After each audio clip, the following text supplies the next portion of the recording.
बिस्मिल्लाहिर्रहमानिर्रहीम। अस्सलाम वालेकुम क्लास 10th। आज की इस वीडियो के अंदर हमने चैप्टर नंबर 5 एक्सरसाइज 5.1 के क्वेश्चन नंबर 1 के पार्ट नंबर 7 से लेके 11 तक क्वेश्चंस को सॉल्व करना है। पार्ट नंबर 7 में यहाँ पे एक्स पहले ही कॉमन लिया हुआ है, तो यहाँ पे इन दोनों में से भी हमने चेक करना है कुछ कॉमन निकलता है या नहीं निकलता। तो यहाँ पे अगर आप चेक करें 2 और 3 में से कुछ भी कॉमन नहीं है। ए की पावर 2 है और यहाँ पे ए की पावर 1 है, तो ए की पावर जो 1 है वो हमने कॉमन निकाल लेना है। तो यहाँ पे आ जाएगा 2, दो ए थे, एक ए कॉमन निकाल लिया तो यहाँ पे एक बच गया, माइनस यहाँ पे एक ही था वो कॉमन निकाल लिया तो यहाँ पे 3x बच गया, डिवाइडेड बाय। तो यहाँ में इन दोनों में से भी चेक करना है कि कॉमन निकलता है कि नहीं निकलता। तो यहाँ पे अगर आप चेक करें 4 और 9 में से कुछ भी कॉमन नहीं है। ए की पावर 2 इसमें है, इसमें नहीं है। एक्स इसमें भी है, इसमें भी है। यहाँ पे छोटी पावर 1 है और बड़ी पावर 3 है। छोटी पावर को यहाँ पे हमने कॉमन निकाल लेना है। तो यहाँ पे बाकी बच जाएगा 4 ए की 2 माइनस 9 एक्स की पावर 3 में से एक एक्स कॉमन निकाल लिया तो बाकी दो पावर बच गई। यहाँ पे ए एक्स आपस में कैंसिल हो जाएंगे और ऊपर आ जाएगा 2a minus 3x divided by. यहाँ पे स्टूडेंट्स फिर वही पार्ट नंबर 5 वाला फार्मूला बन गया है। ये 2 का स्क्वायर है, ये a का स्क्वायर है, तो यहाँ पे आ जाएगा 2a का स्क्वायर माइनस, और ये 3 का स्क्वायर है, ये x का स्क्वायर है, तो दोनों का स्क्वायर इकट्ठा कर लेंगे। तो फार्मूला बन गया है a का स्क्वायर माइनस b का स्क्वायर। तो वो हमने पढ़ा है, एक दफ़ा हमने माइनस में लिखना है और एक दफ़ा प्लस में लिखना है। तो यहाँ पे लिख लेंगे 2a plus 3x 2a minus 3x। अब माइनस वाला और माइनस वाले दोनों आपस में कैंसिल हो जाएंगे, तो ऊपर 1 आ जाएगा और नीचे आ जाएगा 2a प्लस का 3x, दैट्स इट। अब यहाँ पे इसका पार्ट नंबर 8 है, तो पार्ट नंबर 8 थोड़ा सा मुख्तलिफ है बाकी सब क्वेश्चन से students. Part number 8, part number 9 और पार्ट नंबर 10। तो यहाँ पे सबसे पहले आप ऊपर वाली वैल्यू में से कॉमन चेक करेंगे, x की पावर 2 और x की पावर 1। दोनों में x की पावर 1 जो है छोटी पावर कॉमन है, तो यहाँ पे x आ जाएगा और यहाँ पे सिर्फ 5 आ जाएगा। x की पावर 2 थी, एक x कॉमन है, बाकी यहाँ पे एक आ जाएगा, डिवाइडेड बाय। अब यहाँ पे स्टूडेंट्स आपने मिड टर्म ब्रेक करनी है। अब मिड टर्म ब्रेक कैसे करनी है, इस कांस्टेंट नंबर को मल्टीप्लाई करना है एक्स स्क्वायर के कोएफिशिएंट के साथ। तो इसका कोएफिशिएंट है 1, तो 1 से जब -5 मल्टीप्लाई होगा तो ये आ जाएगा -5। आपने एक ऐसा पेयर ढूंढना है दो नंबर्स का जिनको मल्टीप्लाई करें तो -5 आए, प्लस माइनस करें तो माइनस का 4 आए। तो उसके लिए आपने स्टूडेंट्स 5 के फैक्टर्स बनाने हैं। अब अगर आप 5 को डिवाइड करते हैं 1 से तो ये आता है माइनस का 5। तो -5 और प्लस का 1, इन प्लस कर लें तो यहाँ पे -5 और प्लस 1 दोनों को प्लस करेंगे तो यहाँ पे आ जाएगा माइनस का 4। तो यहाँ पे भी हमें -4 ही चाहिए था। अब अगर आप -5 और प्लस 1 दोनों को मल्टीप्लाई करेंगे तो -5 ही आएगा। तो इसका मतलब है -4। अब यहाँ पे भी x लिख लेंगे और यहाँ पे भी x आ जाएगा और यहाँ पे भी x आ जाएगा। -4x की जगह पे हम -5x प्लस 1x भी लिख सकते हैं। तो यहाँ पे इसकी मिड टर्म ब्रेक आ जाएगी एक्स स्क्वायर -5x प्लस का 1x माइनस का 5। तो ऊपर वाली वैल्यू हमारे पास वैसे ही आ जाएगी x इंटू एक्स माइनस 5, और नीचे वाली वैल्यूज़ में से हमने कॉमन निकालना है। तो इन दोनों में पहले कॉमन निकालेंगे, तो दोनों में पहले कॉमन हमारे पास यहाँ पे x है, तो यहाँ पे x एक बचेगा और यहाँ पे माइनस का 5 आ जाएगा। इन दोनों में कुछ भी कॉमन नहीं है, तो यहाँ पे कुछ भी कॉमन ना हो, जहाँ कुछ भी कॉमन ना हो वहाँ पे 1 कॉमन होता है। तो यहाँ पे साइन आ जाएगा प्लस का और 1 कॉमन आ जाएगा, तो x माइनस 5 आ जाएगा। अब यहाँ पे इसको लिख लेंगे x into x minus 5 divided by. अब इन दोनों में से आपने कोई एक लिख लेना है x माइनस 5, और इस x को और इस 1 को दोनों को आपस में मिला लेना है। तो यहाँ पे x माइनस 5 और x माइनस 5 तो ये आपस में कैंसिल हो जाएंगे, तो ऊपर आ जाएगा x और नीचे आ जाएगा x प्लस 1, दैट्स इट। तो यहाँ पे भी स्टूडेंट्स आपने कॉमन ही निकाला है। अब नेक्स्ट पार्ट नंबर 9 है, तो पार्ट नंबर 9 के अंदर सबसे पहले हम न्यूमरेटर के अंदर चेक करेंगे हमारे पास कुछ कॉमन है या नहीं। तो यहाँ पे 3 और 6, 3 के टेबल पे 3 भी आता है और 3 के टेबल पे 6 भी आता है, तो यहाँ से हमने 3 को कॉमन लिख लेना।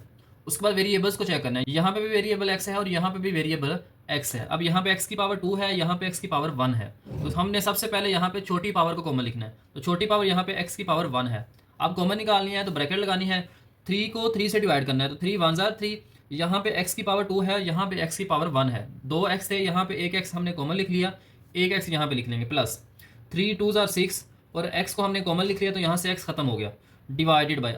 अब डिनोमिनेटर के अंदर हमने इसकी मिड टर्म ब्रेक करनी है। तो मिड टर्म ब्रेक करने के यहाँ पे आ जाएगा हमारे पास स्टूडेंट्स एक्स स्क्वायर प्लस, अब इस 4 को हम 2 + 2 भी लिख सकते हैं, तो इसकी जगह पे हम लिख लेंगे 2x + 2x, और यहाँ पे आ जाएगा 4, क्योंकि 2 और 2 को प्लस करेंगे तो 4 आ जाएगा, 2 और 2 को मल्टीप्लाई करेंगे तो 4 आ जाएगा। तो यहाँ पे हम लिख लेंगे 3x into x plus 2 divided by. तो यहाँ पे इन दोनों में पहले कॉमन निकालना है, तो पहले दो वाली टर्म्स के अंदर x कॉमन है तो यहाँ पे आ जाएगा x प्लस टू। फिर इन दो टर्म्स के अंदर में से हमने फिर इन दो टर्म में से कॉमन निकालना है तो यहाँ पे प्लस आ जाएगा। 2 और 4 में यहाँ पे कॉमन है 2, क्योंकि 2 के टेबल में 2 भी आता है और 4 भी आता है, और यहाँ पे आ जाएगा x प्लस टू, 2 ज़ार 4। अब नेक्स्ट हमारे पास यहाँ पे आ जाएगा 3x into x plus two divided by, अब यहाँ पे प्लस से पहले और प्लस के बाद x प्लस टू दोनों के अंदर कॉमन है तो यहाँ पे कॉमन लिख लेंगे x प्लस टू, और यहाँ से x आ जाएगा और यहाँ से प्लस का 2 आ जाएगा। तो यहाँ पे x प्लस टू और x प्लस टू आपस में कैंसिल हो जाएंगे तो डिवाइड में आ जाएगा 3x into x plus two, that's it. तो अब नेक्स्ट पार्ट नंबर 10 है। तो पार्ट नंबर 10 के अंदर हम ऊपर वाली वैल्यूज में से मिड टर्म ब्रेक करेंगे। तो मिड टर्म ब्रेक कैसे होगी स्टूडेंट्स, -2 को आपने मल्टीप्लाई करना है एक्स स्क्वायर के कोएफिशिएंट के साथ जो कि 1 है, तो यहाँ पे आ जाएगा -2। अब -2 के फैक्टर्स बनाने हैं जिनको मल्टीप्लाई करें तो -2 आए, प्लस माइनस करें तो ये दरमियान में जो वैल्यू है, दरमियान में जो टर्म है इसका कोएफिशिएंट यहाँ पे 1 है तो प्लस माइनस करके 1 आना चाहिए। तो यहाँ पे हम -2 के फैक्टर्स बनाएंगे, 1 से डिवाइड करेंगे तो ये आ जाएगा -2, -2 और प्लस का 1 तो ये आता है -1, लेकिन यहाँ पे हमें प्लस का 1 चाहिए तो उसके लिए हम यहाँ पे लिखेंगे +2 और -1, तो ये आ जाएगा हमारे पास प्लस का 1। तो यहाँ पे हमें +1 चाहिए। अब +2 और -1 को मल्टीप्लाई करेंगे तो ये आ जाएगा -2, जो कि ये हमारे पास आ जाएगा।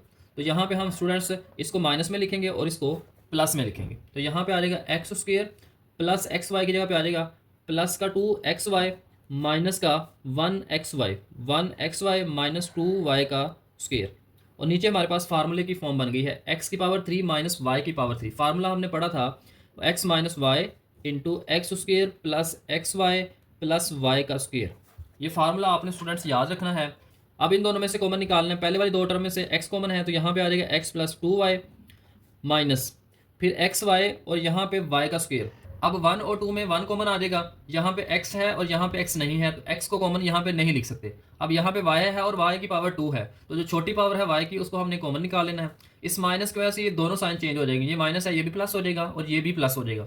अब यहाँ पे y और y कैंसिल हो जाएंगे तो सिर्फ यहाँ पे बचेगा x, माइनस की वजह से ये वाला माइनस प्लस हो जाएगा, यहाँ पे 2 आ जाएगा, 2y है तो एक y हमने कॉमन लिख लिया तो एक हमारे पास यहाँ पे आ गया डिवाइडेड बाय, तो यहाँ पे आ जाएगा x minus y into x square plus x y plus y का स्क्वेयर।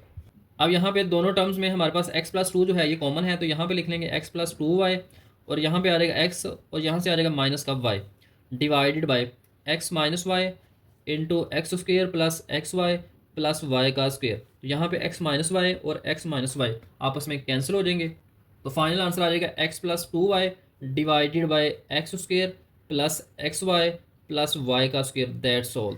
तो इस तरीके से स्टूडेंट्स आपने पार्ट नंबर 10 को सॉल्व करना है। अब यहाँ पे पार्ट नंबर 11 लास्ट पार्ट है एक्सरसाइज 5.1 का। यहाँ पे हमने चेक करना है कि न्यूमिनेटर में हमारे पास कुछ कॉमन है या नहीं। तो यहाँ पे अगर आप चेक करें 2, 17 और 21 में से कुछ भी कॉमन नहीं है। जब कॉमन नहीं होगा तो नेक्स्ट स्टेप स्टूडेंट्स ये होता है कि हमने इसके ऊपर या कोई फार्मूला लगाना होता है या इसकी हमने मिड टर्म ब्रेक करनी है। अब यहाँ पे ये भी किसी का स्क्वायर नहीं है, यहाँ पे कोई और नंबर भी किसी का स्क्वायर नहीं है, तो इसका मतलब है यहाँ पे फार्मूला भी अप्लाई नहीं किया जा सकता। तो इसलिए लास्ट ऑप्शन हमारे पास बचता है कि इसकी हमने मिड टर्म ब्रेक करनी है। अब मिड टर्म ब्रेक कैसे करनी है, 21 को मल्टीप्लाई करेंगे 2 के साथ तो ये आ जाएगा 42। अब 42 के फैक्टर्स बनाने हैं। 42 के फैक्टर्स बनाएंगे, पहले इसको 2 से डिवाइड कर लेते हैं तो जब 2 से डिवाइड करेंगे तो 21 आ जाएगा, प्लस माइनस करके 17 यहाँ पे नहीं आता। फिर हमने 42 को डिवाइड करना है 3 से, तो 3 से डिवाइड करेंगे तो 14 आ जाएगा। अब 3 और 14 दोनों को मल्टीप्लाई करें तो 42 आता है, प्लस करें तो यहाँ पे 17 आ जाएगा। तो इसका मतलब है इस 17 की जगह पे हम 3 + 14 भी लिख सकते हैं। तो यहाँ पे आ जाएगा 2x का square plus 3x plus 14x और यहाँ पे आ जाएगा 21 डिवाइडेड बाय। अब यहाँ पे हमने इसके ऊपर भी चेक करना है कुछ कॉमन है या नहीं। तो यहाँ पे भी स्टूडेंट्स कुछ भी कॉमन नहीं है, ना यहाँ पे कोई स्क्वायर वाला फार्मूला बन रहा है ना वो स्क्वायर वाले नंबर्स हैं, तो यहाँ पे कोई फार्मूला भी नहीं लगता। तो उसके बाद हमारे पास लास्ट स्टेप जो बच जाता है वो है मिड टर्म ब्रेक। तो मिड टर्म ब्रेक करेंगे तो 35 को मल्टीप्लाई करना है 3 के साथ। अब जब 35 को 3 के साथ मल्टीप्लाई करेंगे तो ये आ जाएगा 105। अब 105 के फैक्टर्स बनाने हैं, चेक करना है कि कौन से दो नंबर्स हैं जिनको मल्टीप्लाई करें तो 105 आए, प्लस माइनस करें तो 26 आए। तो यहाँ पे इसको हम डिवाइड करते हैं, 2 से डिवाइड नहीं कर सकते क्योंकि लास्ट पे नंबर 5 है। तो यहाँ पे ये सबसे पहले इसको हमने 3 से डिवाइड करना है। तो यहाँ पे आ जाएगा 3 3 ज़ार 9 और यहाँ से 1 बच जाएगा कैरी, 15 बन जाएगा, 3 5 ज़ार 15। अब 35 के अंदर 3 प्लस करें तो 38 आता है, माइनस करेंगे तो 32 आता है। तो जो कि हमें यहाँ पे 26 चाहिए, यहाँ पे हमें 26 चाहिए। अब इसको हम मजीद किसी और नंबर पे डिवाइड करेंगे, 5 से डिवाइड करेंगे। तो 5 से डिवाइड करेंगे तो 5 2 ज़ार 10 और 5 1 ज़ार 5। तो यहाँ पे 21 और 5 को मल्टीप्लाई करने से 105 आता है, प्लस करें तो 26 आ जाता है। तो इसका मतलब है इस 26 की जगह पे हम 5 और 21 लिख सकते हैं। तो यहाँ पे आएगा 3x का square plus 5x plus 21x, तो यहाँ पे है प्लस 35। तो इस तरीके से स्टूडेंट्स आपने मिड टर्म ब्रेक कर लेनी है। अब इन दोनों में से कॉमन चेक करेंगे, तो यहाँ पे कॉमन है जी x, और यहाँ पे बचेगा 2x, और यहाँ से बचेगा 3 प्लस। अब 14 और 21 दोनों 7 के टेबल पे आते हैं, तो यहाँ से 7 कॉमन आ जाएगा इनटू, तो यहाँ पे आ जाएगा 7 2 ज़ार 14 और साथ में आ जाएगा x प्लस, और यहाँ पे आ जाएगा 7 3 ज़ार 21 डिवाइडेड बाय, यहाँ पे इन दोनों में से कॉमन निकालेंगे तो x कॉमन है इनटू, तो यहाँ पे आ जाएगा 3x प्लस 5, और यहाँ से हमने 7 कॉमन निकालना है। 21 और 35 में से 7 कॉमन आ जाएगा क्योंकि दोनों 7 के टेबल पे आते हैं। तो यहाँ पे आएगा 7 3 ज़ार 21 और 7 5 ज़ार 35। अब हमने ऊपर वाली वैल्यूज़ में से कॉमन निकालना है, तो 2x प्लस 3 और 2x प्लस 3 इन दोनों टर्म्स का एक जैसा होना लाजमी है स्टूडेंट्स। अगर ये दोनों एक जैसी नहीं होंगी तो आपके क्वेश्चन के अंदर मसला है, या आपने जो मिड टर्म ब्रेक की है उसके अंदर कोई मसला है। तो इन दोनों में से कॉमन 2x प्लस 3 आ जाएगा इनटू, और यहाँ से x लिख लेंगे और यहाँ से 7 आ जाएगा डिवाइडेड बाय। अब यहाँ पे दोनों में 3x प्लस 5 जो है ये कॉमन है, 3x प्लस 5 इनटू, और यहाँ पे आ जाएगा x और यहाँ पे आ जाएगा प्लस का 7, तो x प्लस 7 और x प्लस 7 आपस में कैंसिल हो जाएंगे। तो यहाँ से आ जाएगा 2x प्लस 3 और नीचे डिनोमिनेटर में आ जाएगा 3x प्लस 5, दैट्स ऑल। तो इस तरीके से स्टूडेंट्स आपने इसके लास्ट पार्ट नंबर 11 को सॉल्व कर लेना है। तो उम्मीद है स्टूडेंट्स आज की इस वीडियो में आपको पार्ट नंबर 7 से लेके पार्ट नंबर 11 तक क्वेश्चन समझ आ गए हैं। तो वीडियो अच्छी लगी हो तो आपने चैनल को लाइक भी करना है, सब्सक्राइब भी करना है, और आगे दोस्तों को भी शेयर करना है।